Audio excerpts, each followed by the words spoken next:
Depuis 1924, l'Université Laval offre le programme de pharmacie. Depuis maintenant 4 ans, le baccalauréat a été modifié pour devenir un doctorat de premier cycle en pharmacie. Pour bien comprendre le doctorat de premier cycle en pharmacie, il est important de connaître sa structure et son contenu. Le programme contient 12 sessions réparties sur 4 ans, soit une session d'automne, d'hiver et d'été pour les 4 années de formation. Il y a 4 éléments qui fondent la structure du programme. D'abord, le doctorat de premier cycle en pharmacie est divisé en 4 phases. Plus précisément, les phases correspondent aux années de formation. Ceci favorise donc un apprentissage et une intégration des acquis progressifs de l'exercice de la profession. Selon le tableau présenté à l'écran, il est possible d'observer les 4 différentes phases. Des unités de formation sont associées aux différentes phases. Par exemple, les modules J'interviens en situation simple sont associés à la phase 2. Les unités de formation sont des catégories de connaissances importantes que l'étudiant aura à acquérir tout au long de son parcours. Il y en a 15. Le programme de pharmacie contient aussi plusieurs activités de formation, qui sont l'ensemble des cours et des 164 crédits. Il y a plusieurs thèmes d'activités de formation, par exemple les outils méthodologiques et conceptuels, l'environnement de la pratique de la pharmacie, les activités d'intégration et de synthèse et la collaboration interprofessionnelle. Finalement, l'étudiant suivra une grande variété de cours sur les différentes classes de médicaments. Comme nous pouvons voir sur l'image suivante, lors des 3 premières années de formation, l'étudiant apprendra toutes les classes de médicaments. Par contre, à la phase 4, il y a la consolidation de ses connaissances.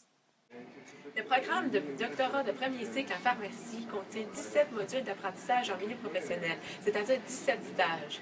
Selon les activités professionnelles que l'étudiant est capable de faire dans ces modules d'apprentissage en milieu professionnel, le programme a été divisé en 2 grands blocs. Lors du premier bloc, donc lors de la première et de la deuxième année du programme, l'étudiant est en mesure d'agir en situation simple. Par situation simple, on entend par exemple aller conseiller un client sur des médicaments en vente libre. Par contre, lors de la troisième et de la quatrième année, l'étudiant est capable d'agir en situation complexe. Par situation complexe, on parle alors d'analyser un profil pharmacologique lourd, donc analyser le profil pharmacologique de clients qui possèdent plusieurs médicaments et plusieurs maladies, et les maladies peuvent être concomitantes. Sinon, l'étudiant va aussi être en mesure de divulguer son opinion pharmaceutique à un plus large public, donc par exemple à d'autres professionnels de la santé. Le modèle d'apprentissage consiste en un cadre dans lequel l'étudiant évolue tout au long de sa formation. L'acquisition des compétences se développe avec le temps et ce pendant les 4 années de formation du doctorat en pharmacie. Les activités professionnelles en lien avec la pratique ont été recoupées en 5 grandes familles, donnant ainsi 5 compétences professionnelles à acquérir. Ces compétences se développent donc avec le temps avec un degré de professionnalisation de plus en plus élevé à chaque phase. Voici les 5 compétences professionnelles du programme de PharmD. Premièrement, la mise en œuvre de la thérapie médicamenteuse. Les étudiants doivent prendre compte des besoins et des exigences du client de façon autonome afin de mettre en œuvre une thérapie médicamenteuse en suivant une démarche encadrée et structurée. Ensuite, il y a la transmission du savoir. L'étudiant doit savoir transmettre ses connaissances de façon appropriée à chaque situation. Il y a également la prise en charge du médicament, où l'étudiant doit être capable d'assurer la prise en charge du médicament à partir de la réception de l'ordonnance jusqu'à la destruction de celui-ci. Ensuite, la gestion de la pratique de la pharmacie est dans un milieu déterminé. L'étudiant doit savoir gérer tous les services pharmaceutiques qui sont donnés par un pharmacien. Et finalement, l'engagement envers la profession, où l'étudiant doit en tout temps avoir une réflexion sur sa pratique afin d'aller dans le même sens des valeurs que celle-ci. En plus des compétences professionnelles, l'étudiant devra, à des moments clés de sa formation, acquérir des qualités essentielles. Chaque année, l'étudiant devra ajouter des cordes à son arc en acquérant de nouvelles postures, ce qui lui permettra, à la fin de sa 4e année, de finaliser la dernière phase et d'être complètement compétent dans son domaine. Voici donc quelques exemples de postures que nous devons acquérir tout au long de notre formation. Analytique au problème, respectueux de la loi, curieux au savoir, respectueux au secret professionnel, ainsi que économe aux ressources. Il y a 5 catégories d'apprentissage qui visent à intégrer les connaissances et à acquérir une expérience de manière progressive. Le continuum d'apprentissage, c'est comme ça que ça s'appelle, puis ça vise à développer des habiletés de communication, des habiletés d'analyse de problèmes, de résolution de problèmes également. Donc, le FAMD se veut vraiment un programme innovant, puis une préparation progressive à la profession de pharmacien avant d'arriver sur le marché du travail, puis d'être confronté à la réalité là, à la fin de cette. L'apprentissage pratique fait suite à l'apprentissage théorique, en fait, puis ça permet de concrétiser et d'appliquer de manière très concrète l'apprentissage théorique grâce à plusieurs moyens qui ont été mis en place. Donc, premièrement, on a des laboratoires d'informatique qui nous permettent d'apprendre comment utiliser le logiciel informatique dont on sert dans les pharmacies communautaires. Ensuite, il y a aussi des laboratoires de Galliné dans lesquels on fait des préparations magistrales. Donc, Par préparation magistrale, c'est toutes les crèmes, les lotions, les sirops qu'on peut préparer en officine.